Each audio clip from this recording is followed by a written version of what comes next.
So the first thing I remember is that I was in this house with a bunch of people, and in the dream I knew who they were. I was very close with all of them. In this reality, I don't know who they were, but I do remember one of those people being Turner.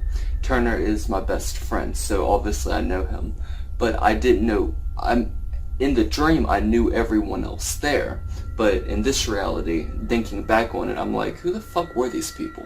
And then in the backyard, there were a bunch of people dressed up in Scream costumes, in the Ghostface costumes, and they were setting up this like really fucked up torture device. And I remember one of them coming up to me and saying, look, I'm not gonna hurt you, but if you say anything about what we're doing, I'm gonna gut you like a fucking fish. We're about to murder everybody in this entire neighborhood.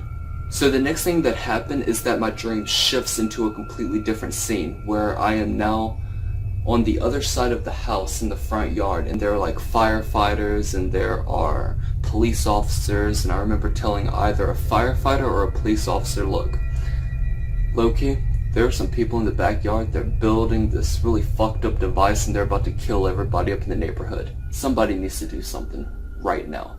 And then the next thing that I know, I'm back up in the house, and there's like a zombie outbreak. But I mean, like, these are some really fucked up zombies. But they were intelligent. Like, these weren't like zombies from The Walking Dead. These were zombies that could run. They were intelligent. If you handed one of them a phone, they would know how to use it. But they were zombies. And just the look of them was completely and utterly disturbing to look at. Like, they were vomiting pus. Their skin was torn to shreds, blood everywhere. I mean, their entire bodies completely fucking mutilated.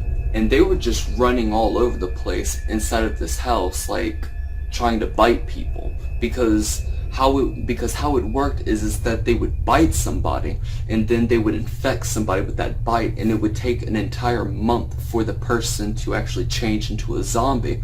But the process of them turning into a zombie was very slow and very like really, really fucked up. Like, the first signs, you wouldn't even notice it, like within the first few hours. Like, it would take a few days, and then like your skin would start like ripping off and like tearing or something like that, and you would start throwing up blood, and like blood would start like tearing down from your face, like all this really fucked up stuff. And then I remember that I found myself in one of the rooms, and I was like, Turner, do you have another gun? And he was like, yeah. I was like, I need one of those, dude. So I got one of the guns from him.